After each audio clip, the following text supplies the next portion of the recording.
Hello friends, this is Mahendra Prajapati. Welcome to PGI Rampura. कैसे हैं आप सभी लोग? आई होप काफ़ी अच्छे होंगे, एंजॉय कर रहे होंगे आप लोग। तो जैसा कि आप लोगों को थंबनेल मिल ही गया है कि हम लोग आज चर्चा करने वाले हैं किस पर, इवान पेट्रोविच पावलोव पर। किस पर चर्चा करने वाले हैं? इवान पेट्रोविच पावलोव पर। तो अभी तक जो हम लोगों ने चर्चा की हुई है व्यवहारवाद सिद्धांत के आधार पर, तो वो हम लोगों ने चर्चा की हुई है क्लार्क एल हल एंड थॉर्नडाइक के सिद्धांत पर। तो हमने क्लार्क एल हल एंड थॉर्नडाइक को बहुत अच्छे से कंप्लीट कर लिया है। अब हम चर्चा करने वाले हैं किसके बारे में? हम चर्चा करने वाले हैं Ivan Petrovich Pavlov. EP Pavlov भी इन्हें कहते हैं। क्या कहते हैं? ईपी पावलोव भी शॉर्ट फॉर्म में इन्हें कहते हैं। तो यहाँ पर इनका हमने नाम लिखा हुआ है EP Pavlov, Ivan Petrovich Pavlov. या इसी इन्हीं के हम लोग सिद्धांत को शास्त्रीय या परंपरागत अनुबंधन का सिद्धांत भी कहते हैं। क्या कहते हैं? शास्त्रीय परंपरागत अनुबंधन का सिद्धांत भी कहते हैं। ठीक है। तो इसी को हम लोग एस टाइप लर्निंग थ्योरी के नाम से भी जानते हैं। किस नाम से जानते हैं? S type learning theory. तो देखिएगा, इवान पेट्रोविच पावलोव, यहाँ आप देख सकते हैं, चाहे वो थॉर्नडाइक हों या क्लार्क एल हल हों, इनके सिद्धांतों के बहुत सारे नाम हैं। तो इन नामों को आप जरूर एक बार कंप्लीट करें। क्यों करें? क्योंकि आपसे कभी कभी सीधा सीधा नाम ही पूछ लिया जाता है और कहा जाता है कि बताइए ये किस मनोविज्ञान का सिद्धांत है। तो किस मनोविज्ञान ने इसको दिया हुआ है, यह आपसे सीधा डायरेक्टली पूछा जा सकता है। तो आइएगा हम लोग बात करते हैं थोड़ी इवान पेट्रोविच पावलोव के बारे में। तो ये जो ईपी पावलोव हैं, इवान पेट्रोविच पावलोव हैं, ये हमारे कहाँ के थे? अमेरिका के थे। सॉरी, इन्हें रूसी शरीर शास्त्री मनोवैज्ञानिक कहते हैं। क्या कहते हैं? रूसी शरीर शास्त्री मनोवैज्ञानिक कहते हैं। रूसी शरीर शास्त्रीय मनोवैज्ञानिक कहते हैं।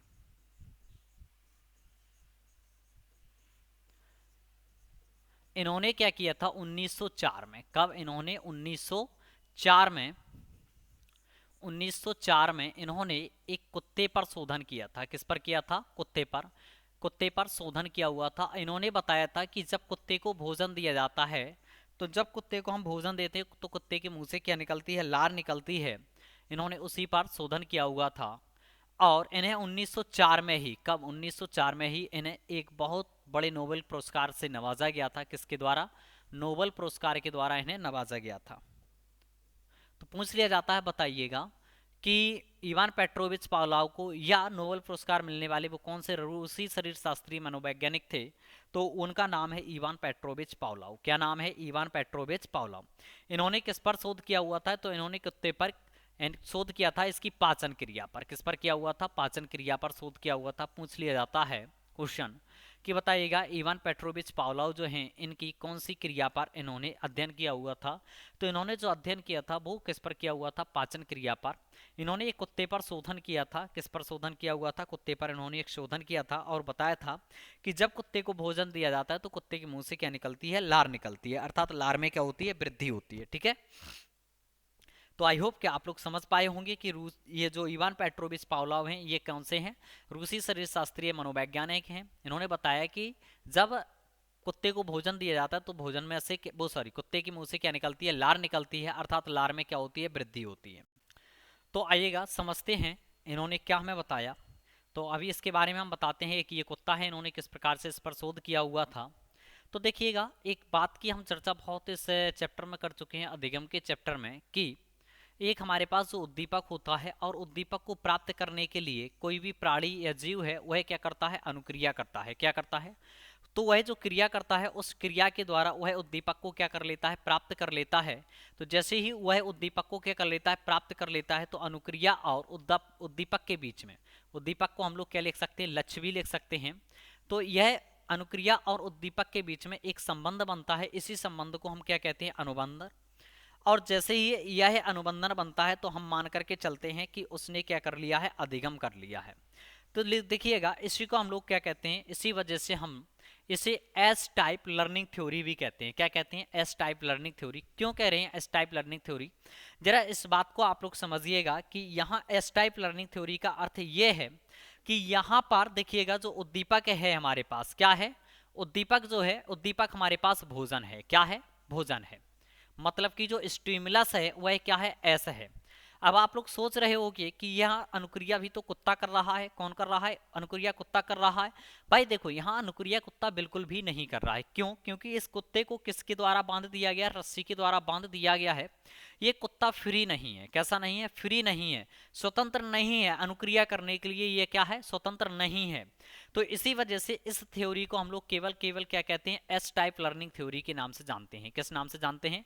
एस टाइप लर्निंग थ्योरी के नाम से इसे हम जानते हैं। तो इवान पेट्रोविच पावलोव के सिद्धांत को हम एक और नाम से जानते हैं। इन्हें हम लोग संबंध प्रत्यावर्तन का सिद्धांत भी कहते हैं। किसका कहते हैं? संबंध प्रत्यावर्तन का सिद्धांत भी इसे कहा जाता है। एक और नाम आप बढ़ा लेंगे इसमें, संबंध प्रत्यावर्तन का सिद्धांत। तो देखिएगा कि यह जो थ्योरी है, यह थ्योरी कौन सी थ्योरी कहलाती है? एस टाइप लर्निंग थ्योरी कहलाती है, का सिद्धांत। क्यों? क्योंकि यहाँ ये कुत्ता जो है यह स्वतंत्र नहीं है अनुक्रिया करने के लिए, क्योंकि इसको बांध दिया गया है। इन्होंने क्या किया इवान पेट्रोविच पावलोव ने? तो इन्होंने एक कुत्ते को लिया। किसको लिया? कुत्ते को लिया और बताया कि जब कुत्ते को भोजन दिया जाता है, क्या दिया जाता है? जब कुत्ते को हम भोजन देते हैं, तो जैसे ही कुत्ते को भोजन दिया जाता है तो उसकी लार में क्या होती है? वृद्धि होती है। क्या होती है? वृद्धि होती है। तो इन्होंने इसी लार को मापने के लिए इस कुत्ते को यहाँ पर क्या किया? ऑपरेशन किया। ऑपरेशन करके इन्होंने यहाँ पर एक स्ट्रिप डाल दी, मतलब कि नली डाल दी, और नली को डाल करके इन्होंने एक बॉक्स यहाँ लगा दिया जिसमें ये किसको? आपके लार को इकट्ठा कर रहे हैं। किसकी लार को? कुत्ते की लार को ये इकट्ठा कर रहे हैं। और इन्होंने देखा कि वैसे तो सामान्य परिस्थिति में कुत्ते की जो लार थी वह 2 mm बन रही थी। कितनी बन रही थी? 2 mm। लेकिन जैसे ही इसको क्या दिया जाता है? भोजन दिया जाता है, तो यही इसमें बढ़ोतरी होकर के ये 5 mm बनने लगती है। कितनी बनने लगती है? 5 mm।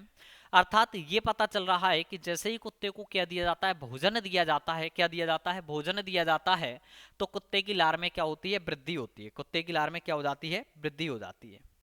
तो इन्हें, जो इवान पेट्रोविच पावलोव हैं, इन्हें अनुबंधन का जनक भी कहा जाता है।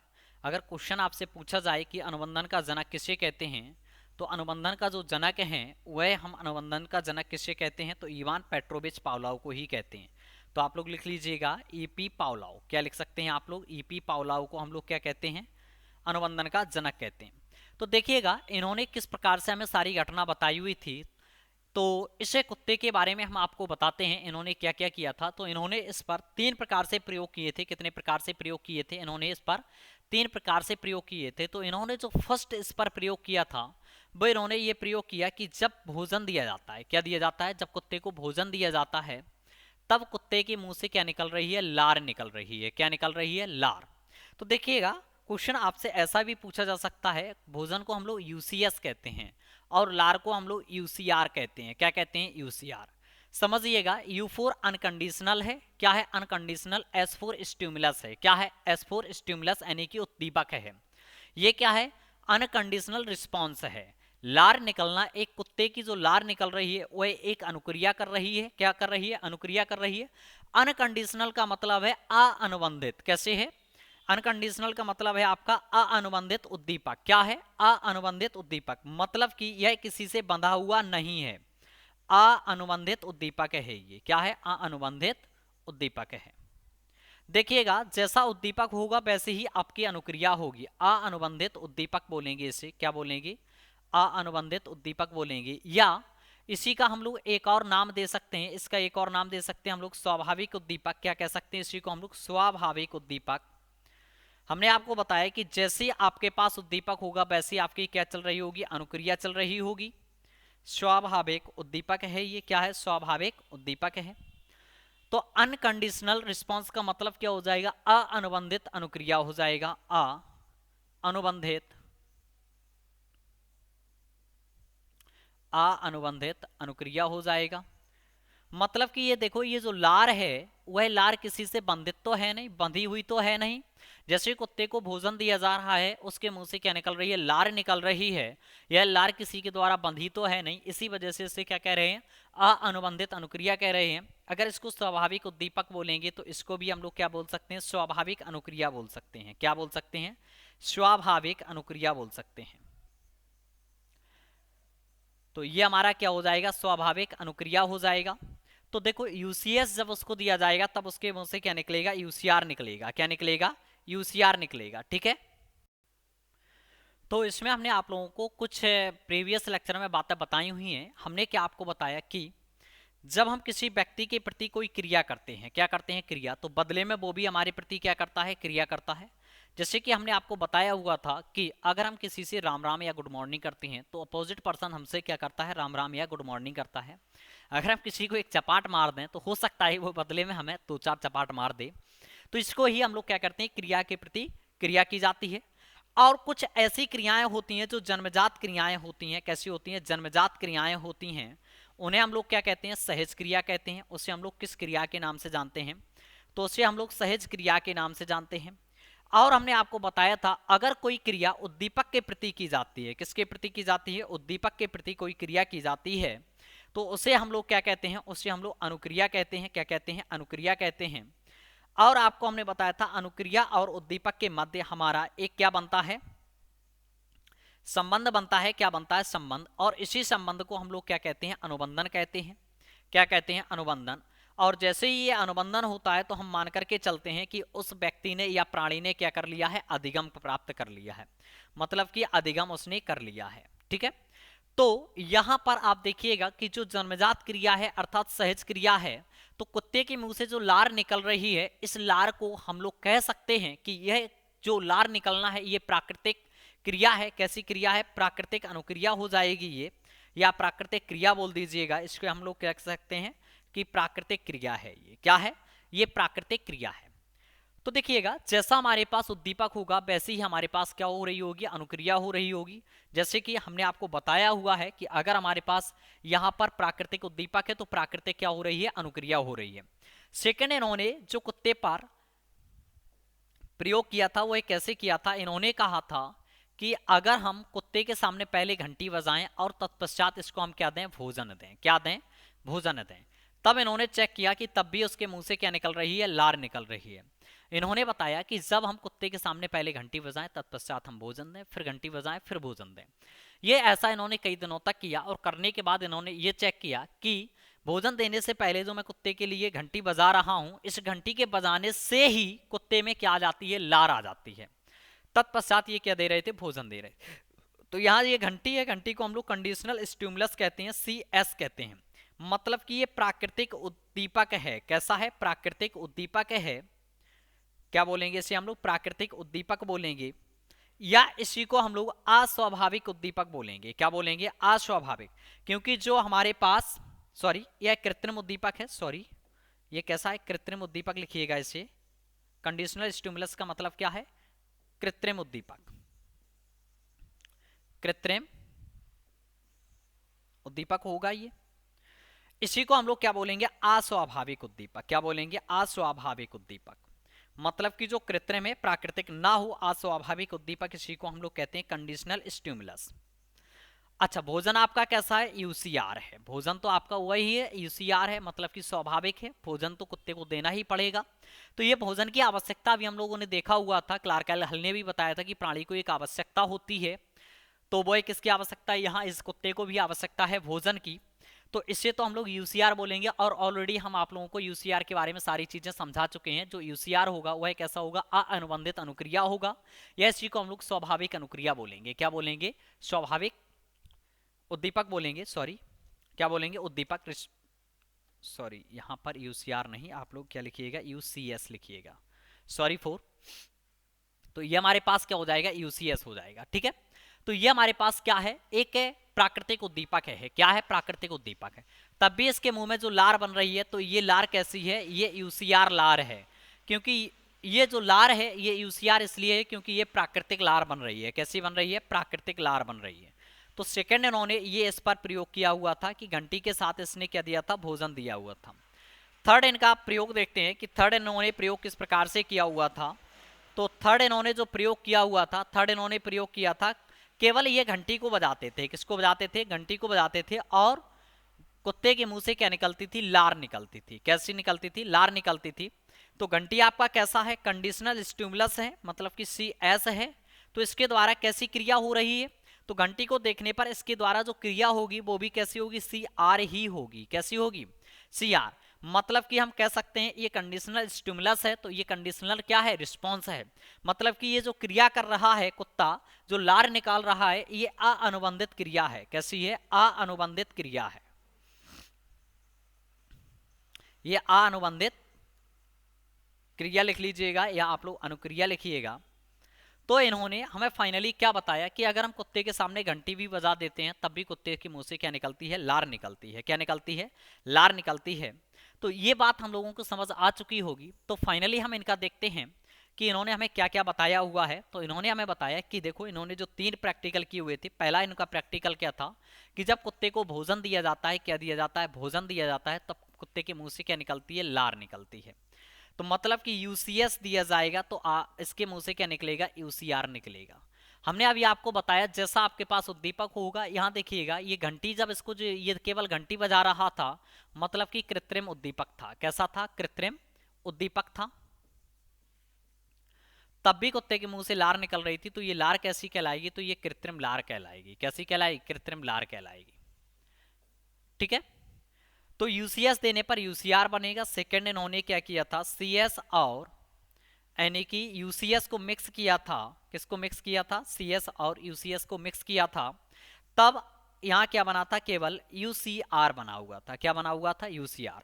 मतलब कि सीएस और यूसीएस के मिलने पर हमारा क्या बनेगा, यूसीआर बनेगा। थर्ड क्या है, सीआर के द्वारा, सॉरी सीएस के द्वारा हमारा क्या बनेगा, सीएस के द्वारा क्या बनेगा हमारा, सीएस के द्वारा हमारा सीआर बनेगा। कंडीशनल स्टिमुलस दोगे मतलब कि कृत्रिम दोगे तो कृत्रिम लार बनेगी। ठीक है, तो इन्होंने ये 3 प्रयोग किए हुए थे। क्या किए थे, 3 प्रयोग किए थे। आई होप कि आप लोग समझ गए होगे, बहुत अच्छे से चीजों को क्लियर भी कर लिए होंगे। ठीक है, तो ये इवान पेट्रोविच पावलोव हैं। तो अब हम अनुबंधन की कुछ शर्तें इन्होंने बताई हुई हैं। क्या बताई हैं इन्होंने, अनुबंधन की कुछ शर्तें बताई हैं। आइएगा जरा इसके बारे में हम लोग समझते हैं कि इन्होंने अनुबंधन की शर्तें क्या बताई हैं। तो इन्होंने कहा कि जो देखो, अनुबंधन कब होता है, हम आपको ऑलरेडी बता चुके हैं। जब उद्दीपक के प्रति हम कोई अनुक्रिया करते हैं तो उद्दीपक और अनुक्रिया के मध्य एक संबंध बनता है और उसी संबंध को हम लोग अनुबंधन के नाम से जानते हैं। तो अनुबंधन की क्या है, शर्तें हैं। तो देखिएगा, अनुबंधन की शर्तों में इन्होंने पहला पॉइंट हमें क्या बताया हुआ था, तो इन्होंने हमें पहला पॉइंट बताया कि यूसीएस, किसको, यूसीएस एंड सीएस को, किसको, यूसीएस एंड सीएस को। यूसीएस मतलब भोजन, एंड सीएस का मतलब क्या है, यहां पर घंटी है, को प्रस्तुत करने का एक निश्चित क्रम होना चाहिए। को प्रस्तुत करने का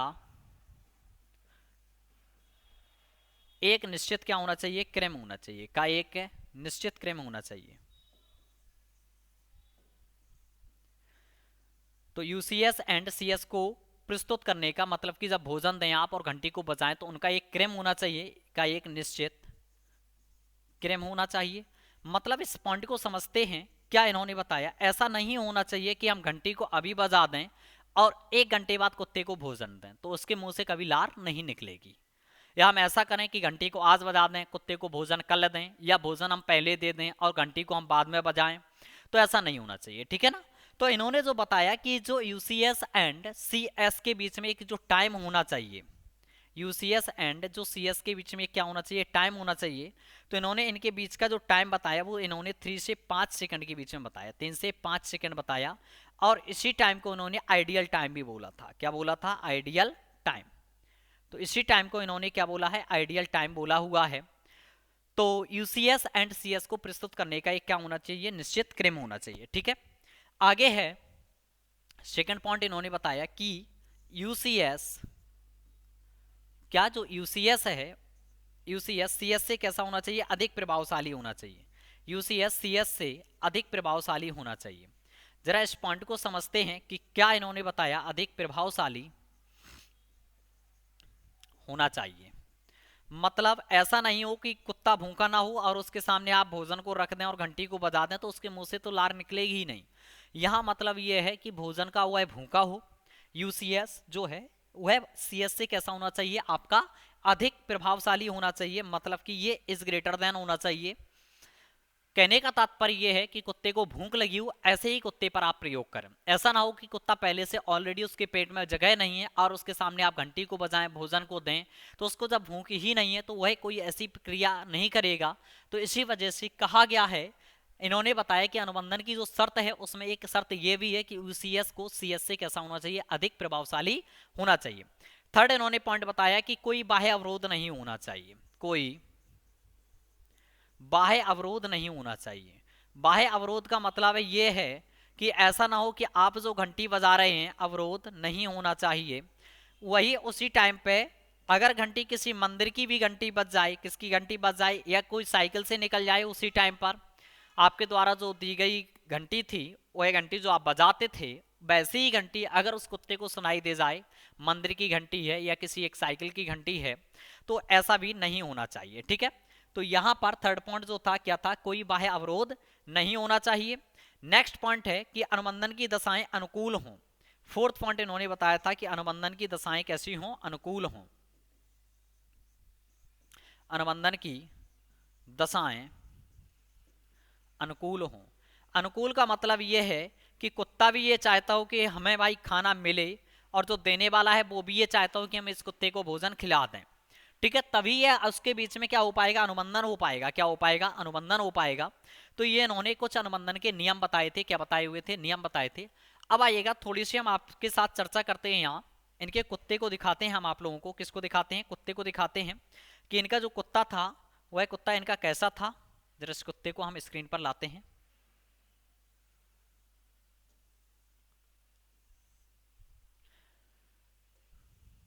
देखिएगा ये एक कुत्ता है और इस कुत्ते को इन्होंने क्या किया है, इस रस्सी के द्वारा इसको बांध दिया है।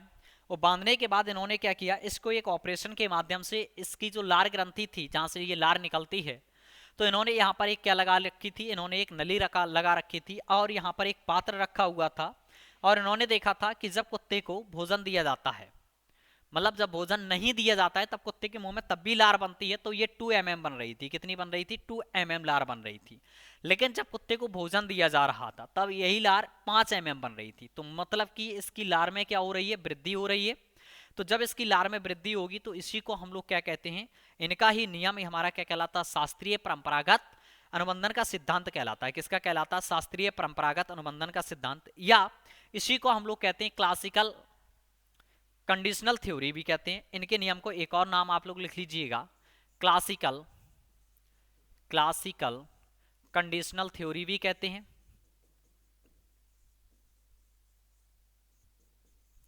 तो बहुत सारे नाम हैं, आप लोग सभी नाम को एक जगह पर इकट्ठा लिख लीजिएगा। या इन्हीं को हम लोग क्या कहते हैं, अनुकूलित अनुक्रिया का अनुबंधन कहते हैं। और भी नाम इनके आप लोग लिख लीजिएगा, अनुकूलित क्या, अनुकूलित अनुक्रिया अनुबंधन का सिद्धांत, अनुकूलित अनुक्रिया अनुबंधन का सिद्धांत, अनुबंधन का सिद्धांत कहते हैं। क्योंकि इन्होंने बताया था कि अधिगम के लिए जो परिस्थितियां होनी चाहिए वो कैसी होनी चाहिए, उसके अनुकूल होनी चाहिए। कैसी होनी चाहिए, अनुकूल होनी चाहिए। नेक्स्ट उन्होंने पॉइंट बताया था अनुबंधित अनुक्रिया का सिद्धांत। इसी को क्या कहते हैं, अनुबंधित अनुक्रिया का सिद्धांत भी कहते हैं, अनुबंधित अनुक्रिया का सिद्धांत।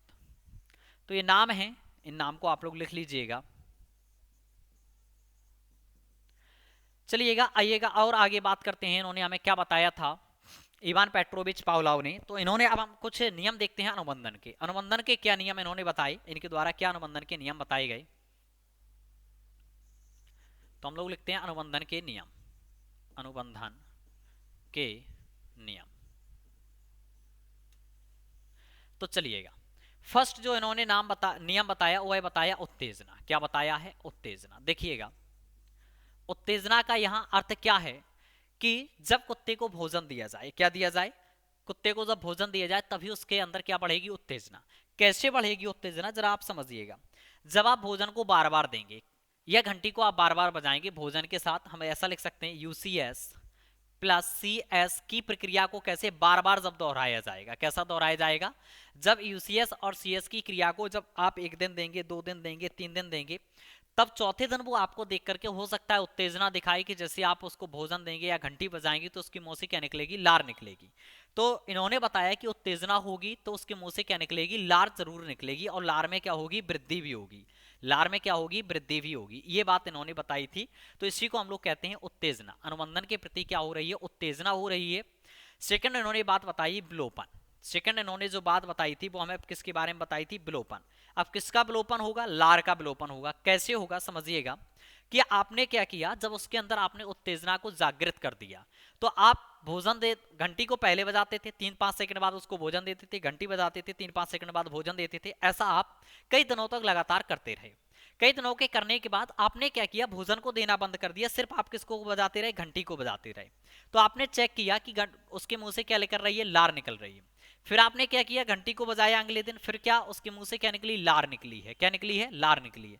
आप ऐसे लगातार क्रिया करते रहे, लगातार लार निकलती रही। लेकिन जब आप बहुत दिन समय बीत चुका है तो फिर आप घंटी को तब भी बजाते रहे, फिर उसके मुंह से लार निकलना क्या हो गई, बंद हो गई।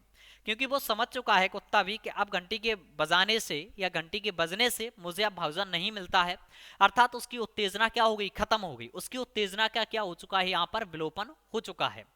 लेकिन इन्होंने फिर एक बात बताया, थर्ड इन्होंने जो पॉइंट इसमें बताया, थर्ड पॉइंट बताया स्वतः पुनर्लाभ। क्या बताया, स्वतः पुनर्लाभ। जरा इस बात को हम लोग समझते हैं कि स्वतः पुनर्लाभ होता क्या है। क्या इन्होंने बताया था स्वतः पुनर्लाभ के बारे में, तो स्वतः पुनर्लाभ के बारे में इन्होंने बताया कि देखो, जब हमने भोजन को दिया तब क्या निकली, कुत्ते के मुंह से लार निकली। हमने घंटी प्लस भोजन को दिया तब भी क्या निकली, लार निकली।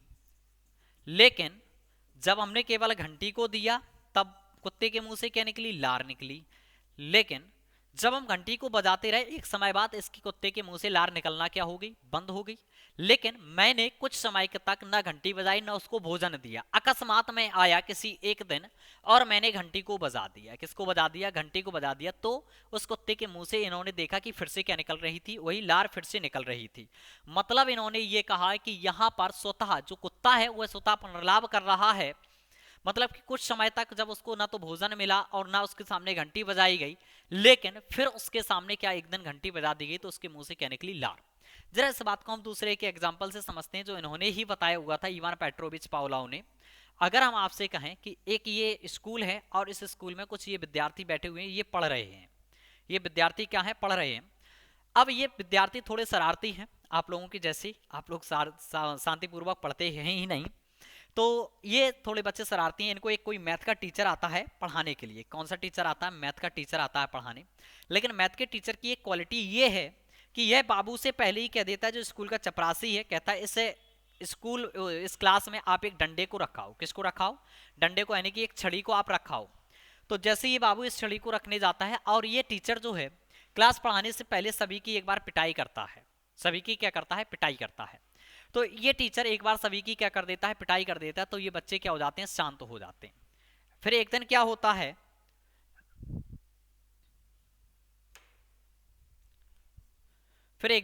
है, ये टीचर नहीं आता और ये बाबू इस क्लास में डंडे को रख करके आता है। तो ये बच्चे क्या हो जाते हैं, शांत हो जाते हैं। फिर ऐसा कई दिनों तक चलता रहा है कि ये जो टीचर है ये नहीं आता और चपरासी डंडे को रखता जाता है। तो बच्चे शांत होते जाते हैं। कुछ समय बाद क्या होता है कि ये बाबू जैसे डंडा रखने जाते हैं तो ये बच्चे शांत नहीं होते हैं, क्योंकि बच्चों को पता चल चुका होता है क्या कि अब डंडा आने से वो टीचर तो आ ही नहीं रहा है विद्यालय में, तो हमारी पिटाई होगी नहीं, अर्थात मैं अब शोर शराबा कर सकता हूं। फिर क्या करता है, ये बाबू भी इस डंडे को रखना बंद कर देता है। ये बाबू भी इस डंडे को रखना बंद कर देता है और अकस्मात कुछ समय बाद, कुछ दिनों तक नहीं रखता, कुछ समय बाद अचानक से फिर ये डंडा रखने जाता है, लेकिन टीचर फिर भी नहीं आता। लेकिन बच्चे ये क्या हो जाते हैं, शांत हो जाते हैं, क्योंकि इन्हें ऐसा लगता है कि आज अगर डंडा इस क्लास में आया है तो कहीं ना कहीं टीचर भी आने वाला है। तो इसी को क्या कहा इन्होंने, स्वतः पुनर्लाभ कहा है। क्या कहा है, स्वतः पुनर्लाभ इन्होंने बात बताई हुई है। तो ये बातें थी किसकी, इवान पेट्रोविच पावलोव की। किसकी थी, इवान पेट्रोविच पावलोव की थी। तो आप लोग इनका सही क्रम तरीके से एक बार वीडियो को दोबारा से देखें, सारी चीजों को लिख लें, कॉपी में नोट डाउन कर लें। हमने आपको बताया हुआ है, आपके द्वारा बनाया नोट्स आपको बहुत समय तक याद रहता है, इसलिए आप लोग वीडियो को पॉज कर करके आप लोग लिखते रहिएगा, ठीक है। तो थोड़ी सी हम लोग बात कर लेते हैं। हम लोग बात करते हैं कि हम लोगों ने अभी तक स्टडी क्या क्या की हुई है। तो हमने आपको बताया हुआ है क्या, पीएफ स्किनर जो थे उन्होंने क्रिया प्रसूत अनुबंधन का सिद्धांत दिया हुआ था। इवान पेट्रोविच पावलोव थे, उन्होंने शास्त्रीय परंपरागत का सिद्धांत दिया हुआ था। एडवर्ड ली थॉर्नडाइक थे, इन्होंने हमें किसका सिद्धांत दिया था, तो प्रयास एवं त्रुटि का सिद्धांत दिया था। जरा हम लोग लिखते हैं इन चीजों को। तो हमें बीएफ स्किनर, कौन सी थ्योरी है, बीएफ स्किनर की थ्योरी को हम लोग किस नाम से जानते हैं, तो जो बीएफ स्किनर की थ्योरी है, यह थ्योरी हमारी आर टाइप लर्निंग थ्योरी कहलाती है। क्या कहलाती है, R type learning theory, R type learning theory कहलाती है। ठीक है, बीएफ स्किनर ने किस पर प्रयोग किया हुआ था? इन्होंने चूहों पर प्रयोग किया था, कबूतरों पर प्रयोग किया हुआ था। ठीक है, सेकंड हम लोगों ने बात की हुई है, सेकंड हम लोगों ने बात की है ईपी पावलाव के बारे में, इवान पेट्रोविच पावलाव के बारे में। तो इनकी जो थ्योरी है ईपी पावलाव की थ्योरी, इस थ्योरी को हम लोग एस टाइप थ्योरी कहते हैं। क्या कहते हैं? S type learning theory. ठीक है, इनकी जो थ्योरी कहलाती है क्या कहलाती है? एस टाइप लर्निंग थ्योरी कहलाती है। बात करते हैं थॉर्नडाइक की, किसकी बात करते हैं? थॉर्नडाइक की। देखिएगा, थॉर्नडाइक, एडवर्ड ली थॉर्नडाइक है, इन्होंने बिल्ली पर प्रयोग किया हुआ था, तो थॉर्नडाइक साहब हैं ये। तो थॉर्नडाइक ने, इनकी थ्योरी को हम लोग क्या कहते हैं? तो इनकी थ्योरी को हम लोग एसआर थ्योरी कहते हैं। क्या कहते हैं? एसआर थ्योरी के नाम से इसे हम जानते हैं। ठीक है, तो इस थ्योरी को आप लोग बिल्कुल अच्छे से कंप्लीट कर लीजिएगा कि बीएफ स्किनर की थ्योरी हमारी क्या कहलाती है? आर थ्योरी कहलाती है। एंड इवान पेट्रोविच पावलोव की थ्योरी हमारी क्या कहलाती है? एस थ्योरी कहलाती है। एंड थॉर्नडाइक की थ्योरी हमारी क्या कहलाती है? एस आर थ्योरी कहलाती है। इसमें आप बिल्कुल भी कंफ्यूज ना हो। ठीक है, इसमें आप बिल्कुल भी कंफ्यूज ना हो। आगे हम लोग नेक्स्ट लेक्चर में बात करेंगे बीएफ स्किनर के बारे में। किसके बारे में बात करेंगे? अभी हम लोगों ने बीएफ स्किनर को नहीं पढ़ा है, तो नेक्स्ट लेक्चर हम आप लोगों के लिए लेकर के आते हैं बीएफ स्किनर का, अर्थात ब्यूरस फेडरिक स्किनर का। तो इस वीडियो को आप लोग ज़्यादा से ज़्यादा शेयर करें ताकि उन मित्रों तक भी ये वीडियो आपका पहुंच जाए जिनको इसकी आवश्यकता है। और अगर ये आपको पसंद आ रहा है तो फिर आप बिल्कुल रुकें ही नहीं, आपका सीधा वीडियो खत्म होने के बाद, आप लिखने के बाद, समझने के बाद सीधा आपका इंगित करें कहाँ की ओर? शेयर की ओर। तो आप इसे फटाफट अपने मित्रों के साथ शेयर भी करते हैं। Okay, thank you for today, all the best, have a nice day. हम लोग मिलते हैं नेक्स्ट सेशन में बीएफ स्किनर के साथ। किसके साथ मिलते हैं? बीएफ स्किनर के साथ।